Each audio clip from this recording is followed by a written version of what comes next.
Estoy mirando una foto que tengo aquí en mi escritorio. En ella salimos Mateo y yo, abrazados, riendo a carcajadas en mi último cumpleaños. Esa risa que te dobla por la mitad y te deja sin aire. Él es mi hermano, no de sangre, pero sí de vida. Es la persona a la que llamo a las 3 de la mañana cuando el mundo se me viene encima. Y sé que va a contestar. Lo miro y me cuesta creer que, si alguien me hubiese dicho hace apenas 2 años que mi mejor amigo, mi alma gemela de la amistad, sería venezolano, yo probablemente habría soltado un chiste estúpido, uno de esos que se cuentan sin pensar, de esos que envenenan sin que te des cuenta. Y esa, precisamente, es la parte más difícil de esta confesión. Admitir que ese que hacía el chiste era yo. Para que entiendan la foto, primero necesitan entender al que está en ella. O mejor dicho, al que yo era antes de que esa foto existiera. Necesito ser brutalmente honesto. Yo no me consideraba una mala persona. De verdad que no. Si me hubieran preguntado, habría dicho que yo no tenía ni un hueso de prejuicio en mi cuerpo. Pero la ignorancia es una bestia sigilosa. Se disfraza de normalidad. Y mi normalidad era una burbuja cómoda y segura que yo mismo había inflado con esmero. Nací y crecí en el mismo barrio. Fui al mismo colegio que mis amigos de toda la vida. Y en nuestras reuniones, las mismas ideas rebotaban en las paredes hasta que se convertían en verdades absolutas, en dogmas incuestionables. Mis prejuicios no nacieron del odio, sino del eco. Eran el eco de las sobremesas familiares, de los chistes de mi tío que todos celebraban, del murmullo en el vestidor del gimnasio, de los titulares incendiarios que leía sin cuestionar. Yo era un repetidor, un altavoz de segunda mano que amplificaba prejuicios ajenos sin darme cuenta del veneno que esparcían. Nunca había tenido una conversación de más de 5 minutos con alguien que no hubiera nacido en un radio de 50 kilómetros a la redonda. Para mí, los extranjeros eran una anécdota, un concepto lejano, una estadística en las noticias. No eran personas con historias, con familias, con un plato de comida favorito o con el corazón roto por un amor perdido. Eran simplemente los otros, una masa sin rostro, definida por su acento o por la bandera de su país. Y yo, desde la comodidad de mi burbuja, me sentía con el derecho de juzgarlos, de etiquetarlos, de reducirlos a una caricatura. No sabía que esa burbuja, que yo creía que me protegía, en realidad me estaba asfixiando, me estaba robando un mundo entero, y estaba a punto de reventar. Dentro de esa burbuja de la que les hablaba, yo había levantado mis propias murallas. Eran invisibles, sí, pero increíblemente sólidas, construidas con los ladrillos más resistentes que existen, los estereotipos. Y para que entiendan el tamaño de mi ceguera, tengo que confesárselos, tengo que ponerles nombre. Por ejemplo, en mi cabeza, si eras argentino, eras agrandado, un sabelotodo que miraba a todos por encima del hombro. Recuerdo una vez en la universidad, un chico de intercambio de Córdoba intentó unirse a nuestro grupo de estudio, y yo, antes de que abriera la boca, ya había decidido que no me iba a gustar. Fui cortante, monosilábico, y me sentí orgulloso de mi actitud, como si estuviera defendiendo un territorio imaginario. No le di ni una sola oportunidad. Luego estaban los colombianos. Para mí, influenciado por años de series y películas, la etiqueta era instantánea y peligrosa.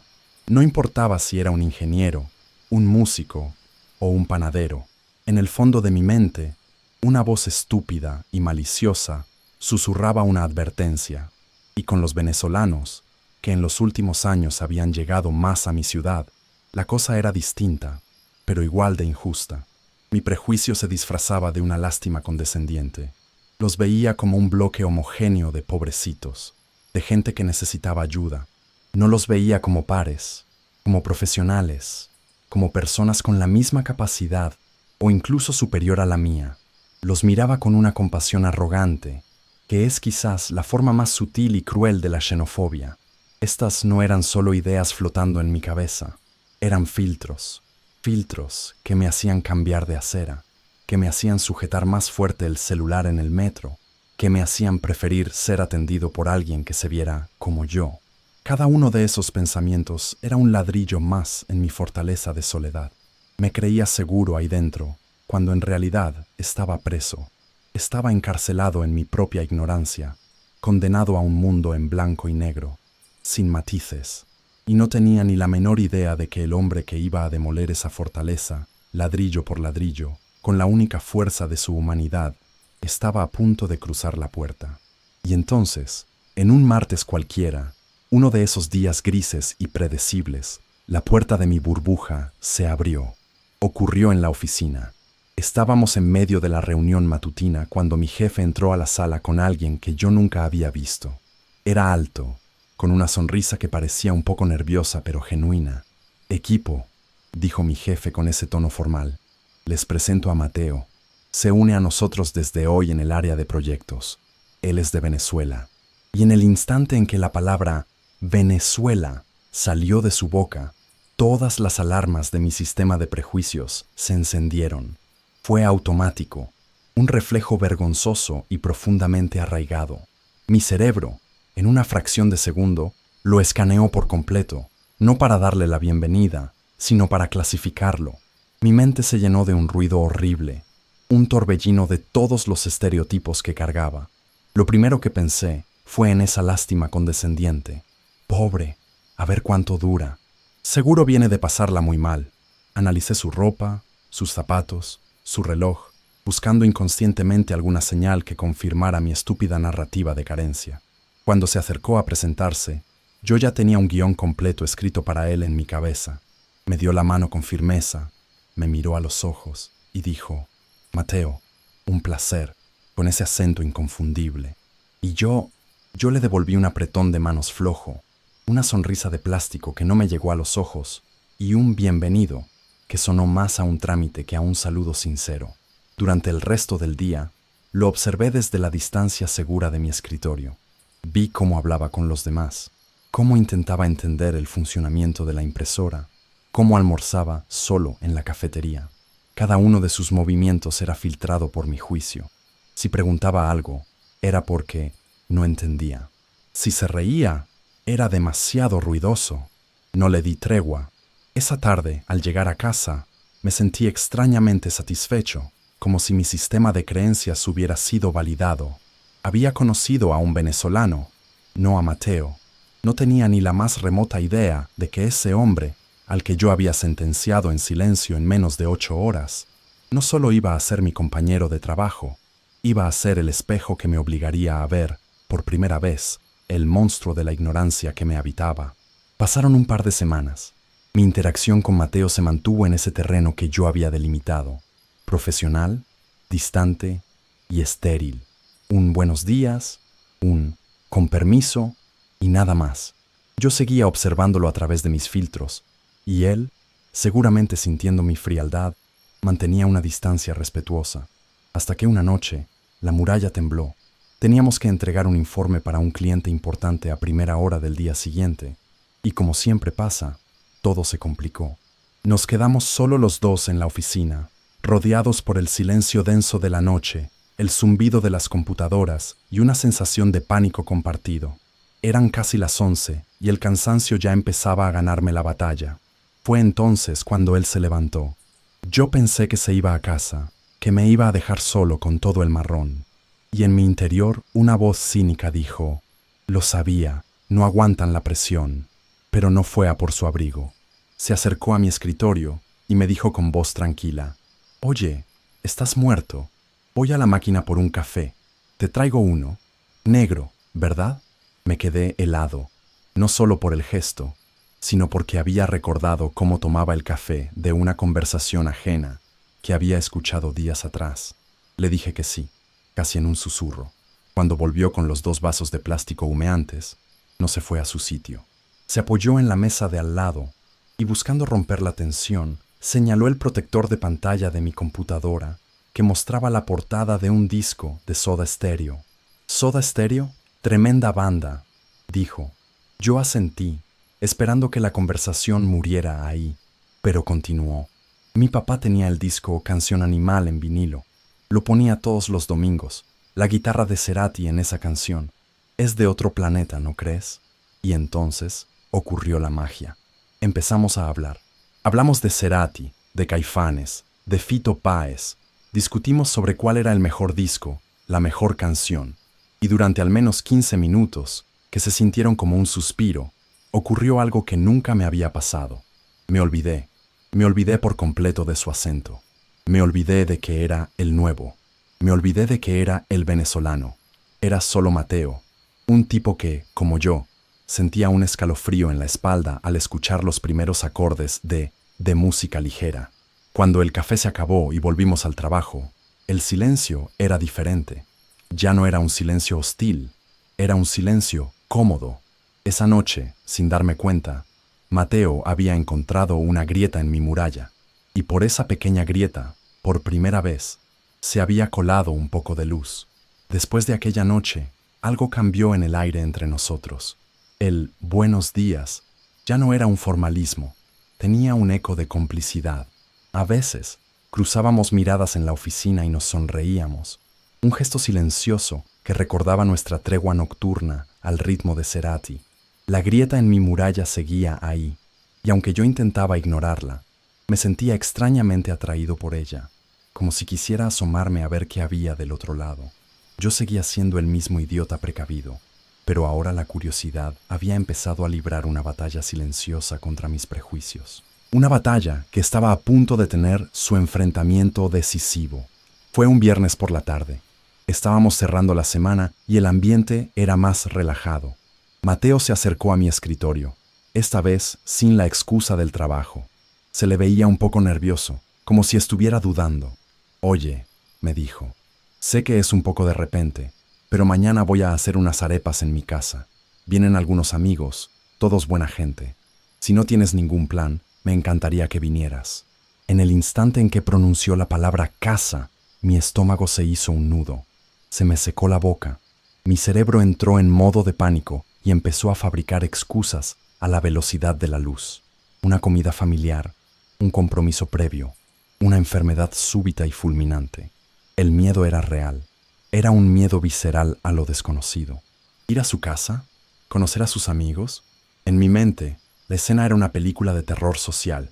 Yo, sentado en un rincón, sin entender sus chistes, sintiéndome un extraño, un intruso, todos hablando de sus cosas, de su país, y yo sin tener nada que aportar. La voz de mi antiguo yo, la voz de la comodidad y el prejuicio, me gritaba que me negara, que huyera de vuelta a la seguridad de mi burbuja. Di que no, susurraba. Es lo más fácil. Pero entonces, recordé su gesto con el café. Recordé nuestra charla sobre música. Recordé esa sensación de conexión genuina, algo que no sentía con mis amigos de siempre desde hacía mucho tiempo. Y me di cuenta de que tenía dos opciones. Podía seguir siendo el arquitecto de mi propia cárcel, o podía, por una vez, atreverme a ser un explorador. Respiré hondo, callé a la voz del miedo y escuché a la de la curiosidad. «Claro, Mateo», le dije, y mi propia voz me sonó extraña. «Me encantaría. Pásame la dirección». En ese momento no lo sabía, pero no solo le estaba pidiendo la dirección a su casa, le estaba pidiendo la entrada a un mundo nuevo. Llegué a la puerta de su edificio con el corazón en la garganta. Cada paso que daba sentía como si estuviera caminando hacia un precipicio. Subí en el ascensor, ensayando mi presentación, mis respuestas, mis posibles rutas de escape. Cuando llegué a su piso, pude escuchar la música y las risas desde el pasillo. Era un sonido alegre, pero para mí, en ese momento, sonaba como el rugido de un león en una jungla desconocida. Mi mano tembló cuando la levanté para tocar el timbre. Por un segundo, una parte cobarde de mí quiso darse la vuelta y correr, pero respiré hondo y toqué. La puerta se abrió casi al instante y allí estaba Mateo, con una sonrisa tan grande y genuina que desarmó la mitad de mi miedo de un solo golpe. «¡Llegaste! ¡Pasa! ¡Pasa! ¡Que no muerden!», me dijo mientras me daba una palmada en la espalda. El apartamento era pequeño y olía increíblemente bien, una mezcla de harina de maíz y cilantro que nunca antes había olido. La música que sonaba era rock en español, algunas de las bandas de las que habíamos hablado. Y la escena que vi no fue la que mi mente prejuiciosa había pintado. No había un grupo cerrado y hostil. Vi a un chico y a una chica discutiendo apasionadamente sobre una película, a otro intentando enseñarle a su novia un paso de baile en medio del salón, a un pequeño grupo en el balcón riendo a carcajadas. Era normal. Era exactamente como una reunión en casa de mis amigos de toda la vida. Mateo me presentó a todos. Conocí a Sofía, una diseñadora gráfica que se quejaba del tráfico igual que yo. A Carlos, un ingeniero que estaba obsesionado con el mismo videojuego que yo. A Valentina, una estudiante de medicina que hablaba de sus exámenes con el mismo pánico que yo recordaba. No conocí pasaportes ni acentos, conocí personas. Más tarde, mientras ayudaba a Mateo en la cocina, me contó sobre su familia en Maracaibo. Me enseñó una foto de su sobrina en el celular y me habló de la primera vez que vio la nieve, aquí en mi ciudad, y de cómo se sintió como un niño otra vez. Me habló de la soledad de las primeras Navidades, de la frustración de no entender las expresiones locales, del dolor sordo de extrañar el olor de la cocina de su madre. Y mientras lo escuchaba, mis murallas no se agrietaron, se desplomaron, se hicieron polvo. Sentí una oleada de vergüenza tan intensa que casi me hizo agachar la cabeza. Todos mis estúpidos estereotipos, todas mis etiquetas, se veían tan ridículos, tan infantiles frente a la humanidad abrumadora de sus palabras. Esa noche, en ese pequeño apartamento lleno de vida, no descubrí una cultura diferente. Descubrí que la alegría, la nostalgia, el miedo y la esperanza hablan el mismo idioma en todas partes. Y yo, por primera vez en mi vida, me sentí parte de algo universal. Mi amistad con Mateo floreció de una manera increíblemente rápida y natural. Pasamos de ser compañeros de trabajo a ser cómplices. Almorzábamos juntos casi todos los días. Descubrimos que compartíamos un humor ridículamente parecido y empezamos a contarnos cosas que no le contábamos a nadie más. Mi mundo se había expandido, se había llenado de colores y sabores nuevos. Yo me sentía una mejor persona, más abierto, más consciente. Pero ingenuamente pensé que todos a mi alrededor celebrarían este cambio conmigo. Qué equivocado estaba. El verdadero examen no fue abrir mi mente, fue enfrentarme a las mentes cerradas de los que yo llamaba mis amigos. El primer golpe de realidad vino un sábado, en el asado semanal en casa de Carlos, uno de mis amigos de toda la vida. Yo estaba contando una anécdota divertida que me había pasado con Mateo, y en cuanto mencioné su nombre, Carlos me interrumpió con una sonrisita burlona. «Oye, ¿y qué onda con tu nuevo mejor amigo, el Chamo?», dijo, imitando el acento de forma grotesca. «¿Ya te enseñó a bailar salsa o sigues con tus dos pies izquierdos?». El resto del grupo soltó una carcajada, y yo me reí también. Fue una risa falsa, hueca, un reflejo condicionado para no romper la armonía del grupo. Sentí un nudo en el estómago, un sabor amargo en la boca. Me quedé en silencio, mirando mi vaso, mientras ellos seguían con las bromas. Y en ese momento, en ese preciso instante, comprendí el verdadero poder que se esconde detrás del silencio. No es solo la ausencia de ruido, es el espacio fértil donde crece el prejuicio. Es el permiso tácito que le das a la ofensa para que exista. Mi silencio no fue paz, fue cobardía. Fue una traición directa a la persona que me había abierto las puertas de su casa y de su vida. Fue una traición a la persona en la que yo me estaba convirtiendo. Cada chiste que siguió esa tarde, «Cuidado, que te quita la chamba», «A ver cuándo lo traes para que nos cuente un chiste de su país», era una puñalada. Ya no me hacían gracia. Ahora tenían un rostro, el rostro de mi amigo. Veía a mis amigos de siempre, a la gente con la que crecí, y por primera vez los veía con claridad. Veía su ignorancia, la misma que me habitaba a mí hacía tan solo unas semanas, y me di asco por haberme reído. Esa noche, al volver a casa, el eco de mi silencio me retumbaba en los oídos. Entendí que mi viaje no había terminado, apenas comenzaba, porque derribar tus propias murallas es solo la mitad del trabajo. La verdadera batalla empieza cuando tienes que defender ese terreno conquistado. La semana que siguió a ese asado fue un infierno silencioso. La culpa me carcomía por dentro. Cada vez que veía a Mateo en la oficina, cada vez que nos reíamos de alguna tontería, sentía un eco de mi traición. ¿Cómo podía reírme con él, sabiendo que no había tenido el valor de defenderlo? Me volví un poco más callado, más distante, y estoy seguro de que él lo notó, aunque no dijo nada. Yo sabía que no podía seguir así. No podía vivir con esa dualidad, siendo una persona en la oficina y un cobarde fuera de ella. La oportunidad para redimirme, o para hundirme del todo, llegó el siguiente viernes. El mismo grupo de amigos de siempre organizó para ir a un bar. Mi primer instinto fue decir que no, pero sabía que huir solo prolongaría mi agonía. Tenía que ir, tenía que enfrentarlos, pero sobre todo, tenía que enfrentarme a mí mismo. El ambiente en el bar era el de siempre, ruidoso, cargado de testosterona y bromas internas. Durante la primera hora, logré esquivar el tema, pero era inevitable. Carlos, envalentonado por un par de cervezas, volvió a la carga. ¿Y entonces? ¿Tu amigo el venezolano ya consiguió la ciudadanía o sigue de ilegal?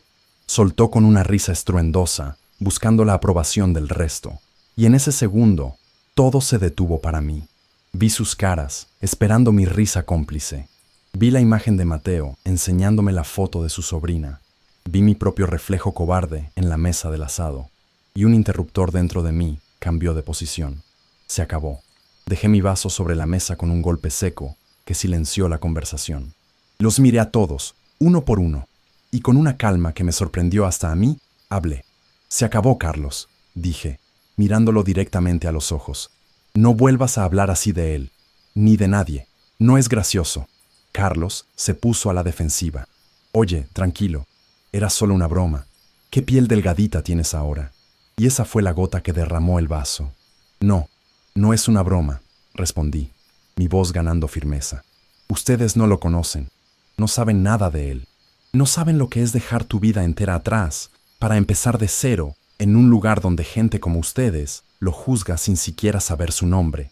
Mateo es mi amigo, mi hermano, y lo que para ustedes es un chiste fácil, para él es un recordatorio constante de que no lo ven como a una persona, sino como a una etiqueta. Y yo ya no voy a ser parte de esto. Saqué mi cartera, puse un billete en la mesa para pagar mi cuenta y me levanté. Fue un placer, pero creo que mi camino ya no va por aquí. Al caminar hacia la salida, sentí todas sus miradas clavadas en mi espalda, pero por primera vez en días no sentí vergüenza, sentí orgullo, sentí una ligereza increíble, la de haberme quitado un peso de encima. Esa noche, al romper mi silencio, quizás rompí también amistades de años, pero salvé la única que, en ese momento, no estaba dispuesto a perder, la que tenía conmigo mismo. Los días que siguieron a esa noche en el bar fueron extrañamente silenciosos. El chat grupal de WhatsApp, en el que habíamos planeado nuestras vidas durante más de 10 años, enmudeció para mí. Después de 48 horas, me di cuenta de que no estaba en silencio. Me habían eliminado. Los amigos con los que había crecido, con los que compartí secretos, fiestas y funerales, me convirtieron en un fantasma. No hubo llamadas, no hubo mensajes preguntando qué había pasado. Solo un vacío digital y un abismo social. Mentiría si dijera que no dolió. Dolió profundamente. Fue como un divorcio, una amputación de una parte de mi historia.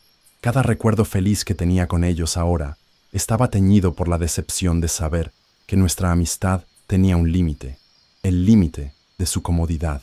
Un par de días después, invité a Mateo a tomar un café. Esta vez era yo el que necesitaba hablar. Con una vergüenza que me quemaba la cara, le conté todo. Le confesé lo del asado, mi silencio cobarde y la confrontación final en el bar. Le pedí perdón, no por defenderlo, sino por haber tardado tanto en hacerlo. Él me escuchó con atención, sin interrumpirme. Cuando terminé, se quedó callado un momento, removiendo su café. Luego me miró y me dijo algo que nunca olvidaré. Hermano, yo sabía, no los detalles, pero sentía tu lucha. Lo veía en tus ojos. No tienes que pedirme perdón. Al contrario, gracias. Pero lo más importante es que no lo hiciste por mí, ¿sabes? Lo hiciste por ti. Y por eso estoy orgulloso de ser tu amigo. En ese momento, nuestra amistad se selló con un tipo de lealtad que yo nunca antes había conocido. El vacío que dejaron mis viejos amigos no duró mucho. Empecé a pasar más y más tiempo con Mateo y su gente, la que yo había conocido en su casa. Ese grupo de extranjeros se convirtió en mi tribu. Celebramos cumpleaños con arepas y asados. Lloramos juntos las malas noticias que llegaban de sus países. Nos ayudamos en mudanzas. Nos cuidamos cuando alguno se enfermaba. Construimos una familia elegida, una familia unida no por la sangre o el pasaporte, sino por el respeto y el afecto mutuo.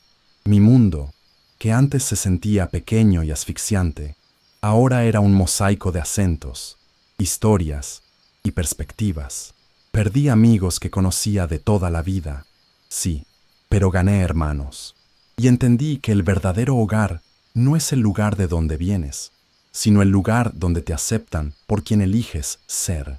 ¿Se acuerdan de la foto de la que les hablé al principio? La que tengo aquí en mi escritorio, la de mi cumpleaños.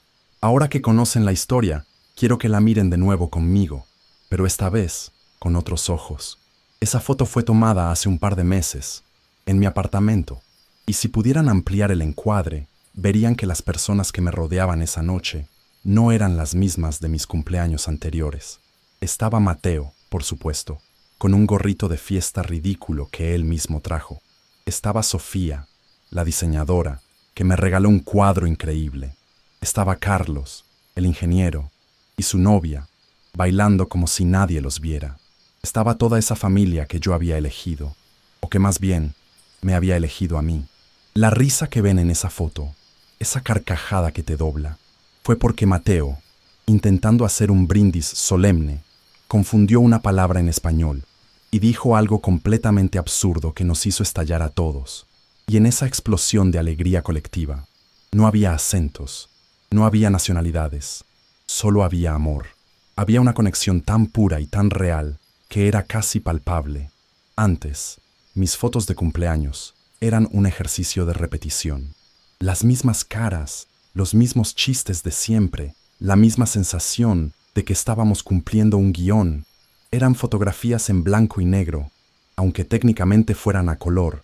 Esta nueva foto, en cambio, está viva, vibra con una energía diferente. Cada vez que la miro, ya no siento la vergüenza que me impulsó a empezar esta confesión. Siento gratitud, porque esa imagen es mucho más que un simple recuerdo. Es un trofeo, es el diploma de la lección más importante de mi vida. Es la prueba irrefutable de que el mundo es infinitamente más grande, más rico y más hermoso fuera de la burbuja. Es el símbolo de que para construir puentes, primero tienes que estar dispuesto a demoler tus propias murallas. Ya no veo a un yo antiguo y a un yo nuevo. Veo un solo camino, un viaje con sus errores y sus aciertos. Y entiendo que esa persona ignorante y llena de prejuicios que yo era, tuvo que existir para que el hombre que ríe en esa foto pudiera nacer. Esa foto no es la historia de cómo conocí a mi mejor amigo. Es la historia de cómo, gracias a él, finalmente me conocí a mí mismo. Si has llegado hasta el final de esta historia, primero, gracias. Y segundo, quizás sea porque en algún rincón de mi confesión has visto un pequeño reflejo de ti mismo, de alguien que conoces o de una conversación que preferiste ignorar. Mi historia no es extraordinaria. Es la historia de cómo el miedo a lo desconocido levanta murallas y de cómo un simple acto de humanidad puede derribarlas.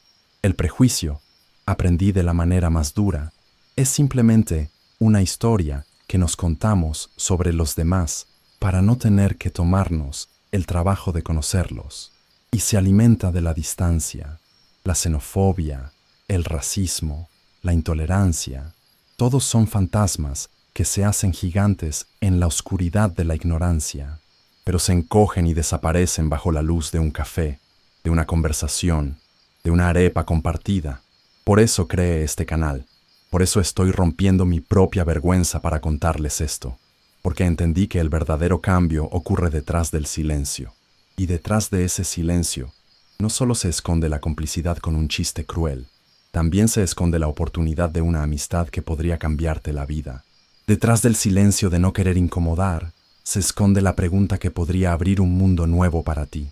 Detrás del silencio de tu burbuja, hay millones de historias, de risas, de lecciones y de personas maravillosas esperando a ser descubiertas. Mi viaje me costó amistades, sí, pero me regaló el mundo. Y hoy te invito a ti. No te pido que des un discurso en un bar. Te pido algo más simple y mucho más poderoso. La próxima vez que te encuentres con alguien diferente, no bajes la mirada. Sosténla y sonríe. Pregúntale su nombre y úsalo. Interésate por su historia, no por su etiqueta. Invítalo a tu círculo, aunque sea por 5 minutos. Y la próxima vez que escuches un chiste que sabes que está mal, no tienes que dar un sermón. Simplemente no te rías. Tu silencio, ese nuevo silencio elegido, será el grito más elocuente de todos. La humanidad no es un concepto abstracto, es la suma de miles de millones de historias individuales. Y para conectar con ella, solo hace falta la valentía de escuchar una. La mía empezó con un prejuicio hacia un hombre, pero terminó construyendo un puente hacia el resto del mundo. Ese puente está ahí, siempre disponible, esperando que cada uno de nosotros se atreva a dar el primer paso. Atrévete a salir de detrás del silencio. Te prometo, te juro, que el mundo que encontrarás al otro lado es infinitamente mejor.